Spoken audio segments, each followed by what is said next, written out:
This is Sub and Chat. 안녕하세요, 섭입니다. 지금 보고 계시는 섭앤챗 시리즈 같은 경우는 저의 개인적인 이야기를 하는 그런 시리즈입니다. 가족공유에 직접적인 상관관계가 있진 않을 거예요. 그런데 제가 이 일을 하면서 느꼈던 여러 가지 그런 생각을 공유하고 싶은 생각도 있고, 한편으로는 기록하고 싶은 생각도 있어서 이렇게 찍고 있으니 그냥 재미삼아서 봐주시면 좋을 것 같습니다. 이번에 이야기할 거는 뭐냐면 숫자로 대변되는 경력, 이게 허상이라고 해야 되나? 굳이 주제로 이야기하자면 뭔가 조금 거창해 보이는데 그게 아니라 보통 뭐 30년 경력이니 뭐니 그렇게 얘기를 하잖아요. 그 숫자와 관련된 이야기를 하고 싶어요. 제가 한 2년, 3년 전쯤이었을 거예요. 그때 기억에 마스크를 쓰고 있었거든요. 제가 그 식당을 갔을 때. 그러면은 코로나 시기니까 한 2년, 3년 전쯤이었던 것 같은데 그날도 이런 조금 추운 날이었습니다. 제가 있는 이 경남 지역에서는 돼지국밥이 정말 흔하거든요. 돼지국밥집 정말 쉽게 찾을 수가 있는데 이 추운 날에 뜨뜻하게 그렇게 돼지국밥 한 그릇 하면 정말 좋잖아요. 그래서 그때도 돼지국밥을 먹으러 갔었어요. 근데 그 집이 30년 동안 그 자리에서 돼지국밥을 했던 집이래요. 그러면은 뭐 어느 정도는 맛있겠구나라고 생각을 하고 가잖아요. 그런데 결론은 제가 낸 돈이 좀 아까울 정도였습니다. 네.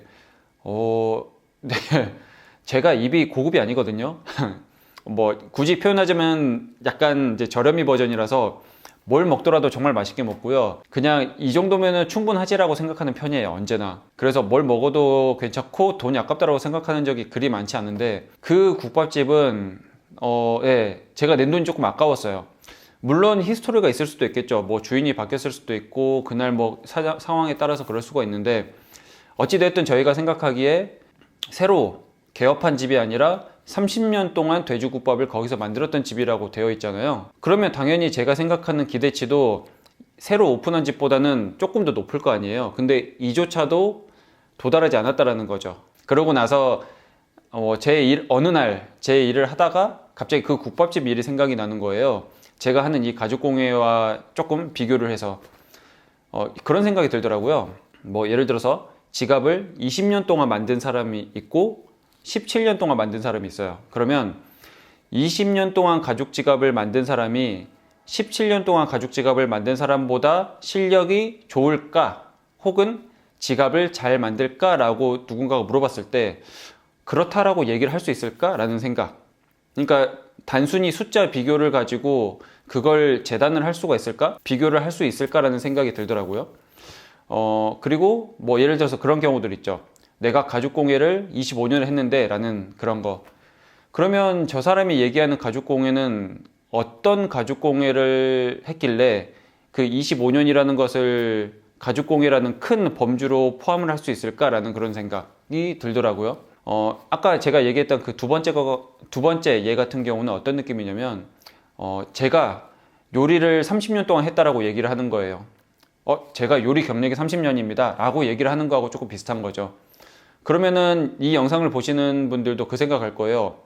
아니 요리 30년인데 그 요리라는 게 범주가 너무 넓잖아. 뭘 했다는 거야? 라고 생각을 할 수가 있는 것처럼 제가 생각하기에 가죽공예를 20년을 했다, 25년을 했다라고 표현하는 것은 너무 범주가 넓지 않나? 라는 그런 생각인 거죠. 단순히 숫자만 가지고 그 사람이 여기에 있어서 전문가라고 얘기하기는 쉽지 않다. 왜냐하면 너무 범위가 넓으니까 라는 생각이 좀 들었었어요.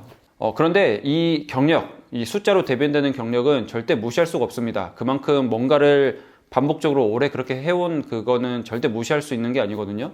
하지만 무시할 수는 없지만 그렇다고 숫자만 보고 무작정 믿을 만한 것도 아니다라는 생각도 조금 들긴 해요. 제 개인적으로는.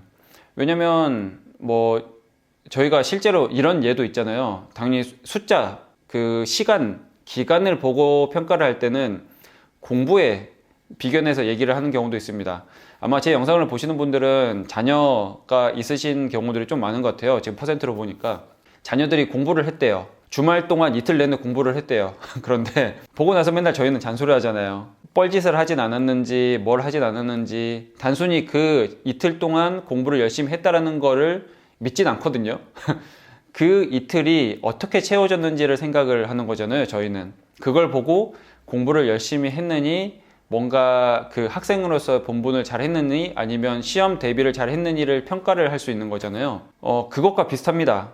같은 학생인데 이틀을 정말 알차게 보낸 그런 스타일이 있을 수도 있고, 이틀이라는 시간을 썼지만 전혀 제대로 하지 않은 그런 스타일이 있을 수가 있잖아요. 겉보기에는 둘 다 이틀을 공부를 했어요. 이틀 동안. 주말 이틀 동안 공부를 했지만 그 내용은 다른 것처럼 이 경력이라는 것도 단순히 숫자만 보고 이 사람이 그 기간을 어떻게 채우는지를 확인할 수가 없다라고 생각을 해요. 근데 이제 학생들이 공부하는 것과 이 경력도 비슷한 것처럼 제가 얘기했던 그 돼지국밥도 비슷하거든요. 30년이라는 숫자 같은 경우는 절대 무시할 수가 있는 게 아니지만 실제로 그것만 믿고 그 사람이 대단하다, 25년 동안 돼지국밥을 한 사람보다 이 사람의 국밥이 맛있다라고 평가를 못하는 것처럼 가죽공예도 마찬가지라고 좀 생각은 합니다. 그런데 이걸 가지고 누군가를 평가한다라기보다는 저를 되돌아보게 되는 것 같아요. 제가 앞으로 이 업을 이렇게 해나간다고 했을 때 이 경력이라는 숫자, 제가 뭐 몇 년을 했습니다, 뭐 7년을 했습니다, 10년을 했습니다, 15년을 했습니다 라고 얘기를 했을 때 이 숫자가 속빈 강정처럼 그렇게 보이지 않게끔 노력하는 게 중요하겠구나라고 생각을 하게 되는 것 같아요. 약간 저를 돌아보는 그런 생각? 그래서 뭐 예를 들어서 제가 이 일을 계속 해나간다라고 하면은 그 기간을 꽉꽉 채워서 정말 알맹이가 꽉 차 있는 그런 경력이었으면 좋겠다라고 생각을 합니다. 물론 그렇게 되기 위해서 저도 이제 많은 노력을 해야겠죠. 뭐 그러기 위해서도 이렇게 뭐 유튜브 영상도 찍고 뭐 여러 가지 것도 시도를 해보기도 하고 그러는데, 그래서 이 숫자, 경력 이것과 관련된 생각을 해봤었어요. 그래서 포인트는 뭐냐면 이 숫자는 절대 무시할 수 있는 것은 아니지만 무작정 믿을 만한 것도 아니다 라는 결론인 것 같아요. 참고로 이 숫자 같은 경우는 뭐 가죽공예나 아까 얘기했던 뭐 요리라든지 공부 그런 것에만 국한되는 게 아닙니다. 모든 것에 마찬가지인 것 같아요. 모든 것에. 단순히 그 기간을 했다라고 해서 모든 사람이 동일하지 않은 것처럼, 혹은 이 물건을 이 사람이 이만큼 만들었다고 해서 가죽공예뿐만이 아니라 뭐 이 사람이 혹은 이 업체가 이만큼 만들었다고 해가지고 무작정 믿지 않는 것처럼 그냥 단순히 믿는다라기보다는 뭔가 제가 판단하는 데 있어서 그냥 여러 기준 중에 하나로만 가지고 있는 게 좋지 않을까 라는 생각을 합니다. 그냥 정말 잡담이었었고요. 뭐 약간 제 자신에 대한 반성이라고 해야 되나? 약간 그런 측면에서 이런저런 이야기를 해봤었는데 그냥 재밌게 들어주시고, 숫자로 대변되는 경력이라는 것에 대해서 뭐 제가 생각하는 그런 것들, 그리고 뭐 자기 반성이라면 자기 반성, 제가 앞으로 해나가야 될 그런 것에 대한 뭐 다짐이라고 해야 되나? 그런 것들을 좀 얘기했던 것 같아요. 다음에는 다른 영상으로 찾아오겠습니다. 감사합니다.